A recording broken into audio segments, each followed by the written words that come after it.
All right, let's get a little spicy today because we are going to be talking about the top 5 pistols that are kind of budget friendly that I would actually carry out there in the world after all my time in the military and law enforcement and literally testing hundreds of rifles and pistols here on the channel. Now we are going to have to set a limit here on price point, and in late 2025 we're going to set that at 425 galactic notes because with inflation and everything we've seen, prices have really kind of gotten crazy on things. So 425 is going to be our limit. And the other stipulation is that they have to regularly be found for that price point or below.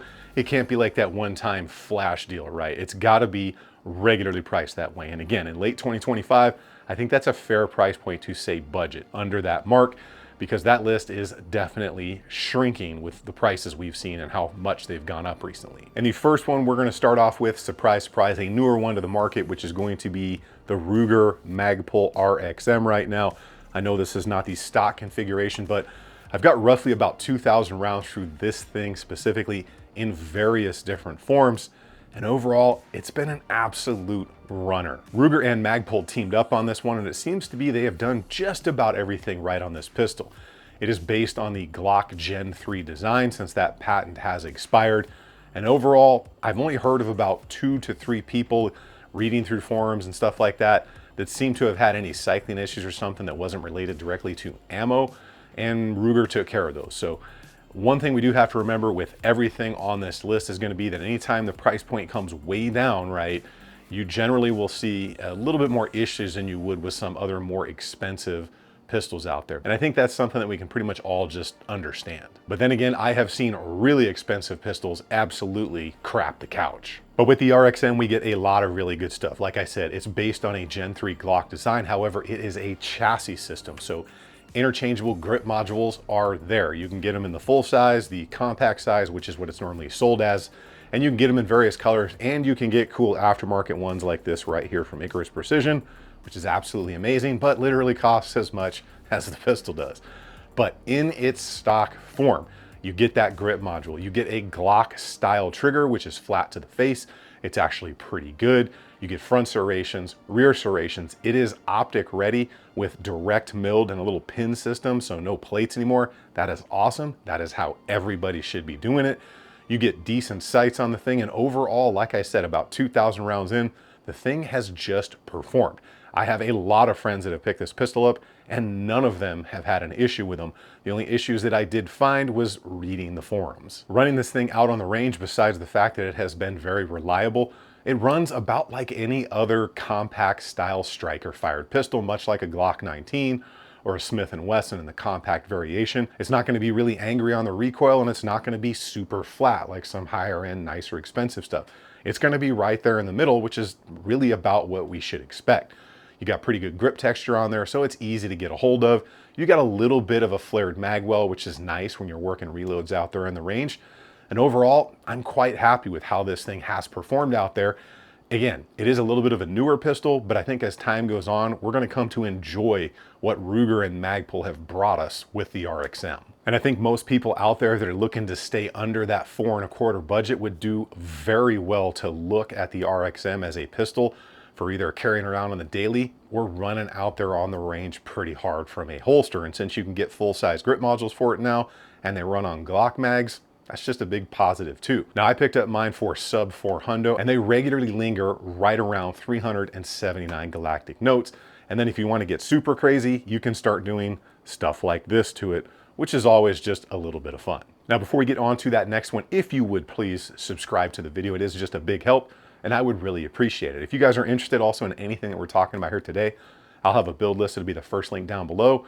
And for those brave souls watching this at their employer's work that need a QR code, I'll put it right up here for you so you can cast it to the TV and everybody can take advantage while you're getting your pizza stole from you. Now, number 2 on this list is an absolute oldie. And while I don't have this pistol anymore, it was the first pistol I was ever actually able to afford when I was a young Army Ranger and had like $0 to my name. And that is going to be some variation of the Smith & Wesson SD9.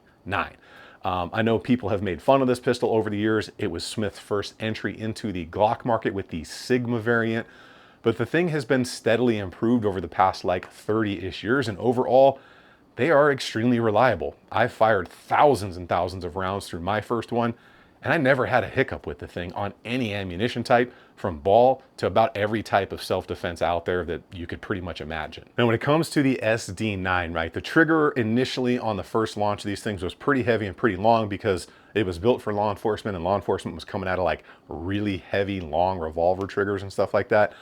But it has been improved. It's not bad at all, and companies like Apex actually make a pretty solid trigger kit for these things these days. But the grip texture was good. It's got front and rear serrations, pretty solid sights on it from the factory that are metal. And overall, the pistol just seemed to go and go. There are several different color variations and slide coating variations out there. It is not optic ready though. I have fired the newer models of this thing several times out on the range, and overall they run pretty good. Again, the recoil is right about what you would expect for a compact-ish style pistol. And I've not really heard anybody complain about reliability issues. I know I fed mine everything I possibly could, and it seemed to just keep going and going. And for the cost factor on this one, it can regularly be found for right at 299 galactic credits. And number 3 on the list is going to be the PSA Dagger. And I know this is not the stock PSA Dagger, but what can I say? I like to party, and so does the PSA Dagger. But these things are just an exceptional value, and there's so many options you can get, from micro, compact, and full size, optics ready, non-optics ready, with optics on them. Just a ton of options. When it comes to the Dagger, it is again based on the Gen 3 Glock design. It takes Glock magazines except for the micro variant. You got pretty decent angles on it, pretty good grip texture on it, a ton of different slide options. Like I said, the comp slide versions are available. Ones with optics on them are available. The trigger is okay. It's Glock-ish, but on these versions, you do have that kind of hinged trigger design in there. But overall, it's not bad. You get a little double undercut up in there. There seems to be a pretty good support in the aftermarket as far as mag wells and all that stuff. So overall, the thing seems to be doing very well. Now, they did have a few hiccups on the initial launch of these things, but they've been out for several years now. I've got at least 3 variants of this thing, from the micro up to the full size, and I've had really good luck with them all. Initially, I think the trigger pin was walking on a few of them. It seems to be that they've got all that worked out down now. And several of my friends have these things, and again, they don't really have any complaints, especially when we start talking about the cost factor with everything you get, like optics ready, front rear serrations, pretty decent texture on the thing. You got an accessory rail up front. Overall, pretty good stuff. And these things come in ranging from $299 and up to like $550 if you want optics already on them. But that's a really good price point, especially in late 2025. Now, PSA is pretty much known for putting out very affordable things and having the motto to put like an AR in everybody's hands. It's not always the nicest or most refined stuff on the market, but from my experience, the Daggers have been very reliable and trustworthy out there, and I wouldn't be concerned carrying this pistol, especially after having put a couple thousand rounds on these things. So $299, I feel, in 2025 is a pretty exceptional value. PSA kind of does the sell in bulk rather than price gouge thing, and sometimes the market can benefit from that. Number 4 up is going to be the Taurus G3 series. This specifically is the tactical model, but they've got the standard G3C, the G3, the G3X, the G3 Tactical. They've got a ton of different variations of this pistol out there, both in optics ready, non-optics ready.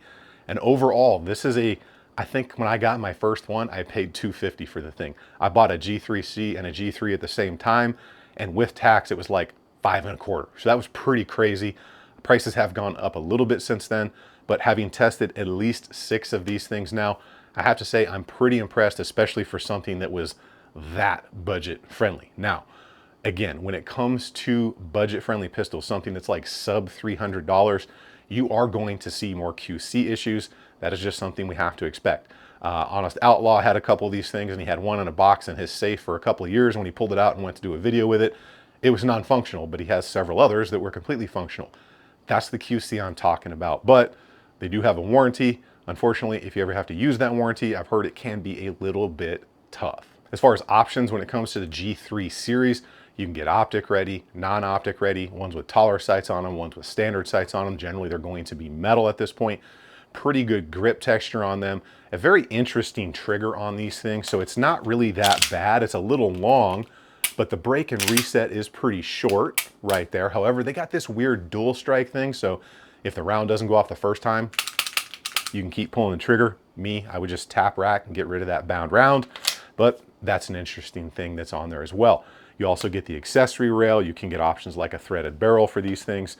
And overall, like I said, they've been very reliable, at least for me. And depending on which variation you're at of like this standard version, because the tactical model obviously is a little bit more expensive, you can generally find them right at a solid $300. Next up is one that I feel is extremely solid in the modern market, and that is going to be the Beretta APX A1. Now this is the tactical variant, but I think I've had, again, like 4 of these in different sizes and configurations. But there is a lot of good stuff going on with these pistols. So you get interchangeable back straps, very good grip texture on this thing, pretty good trigger on it, striker fire design, a little bit of take up and mush on that trigger, but overall very solid. They do have, like, it's a chassis system, but there's not a ton of grip modules out, so that's kind of like a non-point, I guess you would say. Front serrations, rear serrations, ambidextrous design, so slide stops on both sides, reversible magazine release on here, pretty easy to take down and clean. Optics ready versions of this thing, rail up front for all of your accessories, and out on the range, these things have just been monsters. I have yet to experience issues that gave me any concern with these things. In fact, the only issue I did have ended up being a weak magazine spring in there. I reached out to Beretta, they sent me a new magazine, and that fixed that issue. But having tested as many of these things that I have, with as many rounds that I have, and having a few other friends in the industry that have tested a bunch of these as well, I'm completely comfortable with these pistols. Now, when it comes to the price point on these ones, the standard A1 model is generally right around $4 to $415 when it comes to the galactic notes. However, for almost like a year straight, there was like a rebate on these things, which brought it down to $250, which is an insane price point for something for Beretta that's as well made as this thing and functions the way it does. Now, like I said up front, it's got to be priced on the regular, right, which is that $4 to $415, but that rebate seems to be long going for at least one time a year for like 6 months. So that's insane if you can catch it on that deal. Now, is there an honorable mention because people love to do that in videos? No, but what I am going to do is give you extra, because who doesn't like extra, right? The Smith & Wesson Shield Plus. This is probably the nicest, most proven one of the list because it's been out a very long time now. And M&Ps just have an extremely good reputation for reliability and durability in the entire market as a whole. But there is a lot of good stuff specifically with the M&P Shield Plus. M&Ps have, in my opinion, the best grip texture in the game, right? They've got a very solid trigger, especially with the new flat face design. Front serrations, rear serrations, they have non-optics, optics ready versions. They have different sights that are available on those versions. Overall, these things are just so well proven that I have zero concerns about carrying this pistol anywhere. And if you do get the non-optics version, there's an option like this one right here from Dove Mounting Solutions, which goes into the dovetail, replaces your rear sight with that optic plate, which is made of tool steel, which is like the only one of those style of plates I would actually trust to take your non-optics ready pistol and make it optics ready. And again, I will have links for that all over at the build list. And the best part is, with everything that is so good on this pistol, it can still to this day be had all day for 399 galactic credits. The only real complaint that I've heard about the Shield Plus from people is that they would like it to have an accessory rail, and I would too, so that could definitely make it better. But I think in today's market, again, late 2025, this has to be hands down probably the best overall value if you are looking for like a subcompact or compact pistol, because of the quality, the brand recognition, and it's just absolute hardcore reputation. Guys like Honest Outlaw, I think, have like run these things over, drug them behind trucks, threw them in slick muds, and is like cattle watering pond and stuff out there. So these things are extremely well proven. And coming in at that $399, it doesn't really get much better than that. Now, I haven't tested all of the other ones out there in the market. There is some other good stuff out there, like some of the SAR stuff, some of the Stoeger stuff, probably a few other brands that I'm forgetting. Whichever ones they are, please let me know in the comments down below, and I will add them to the mix and see if they live up to what these other ones have done today. But make sure you get subscribed to the channel. Keep doing things out on the range. And remember, if you stay ready, you ain't got to get ready.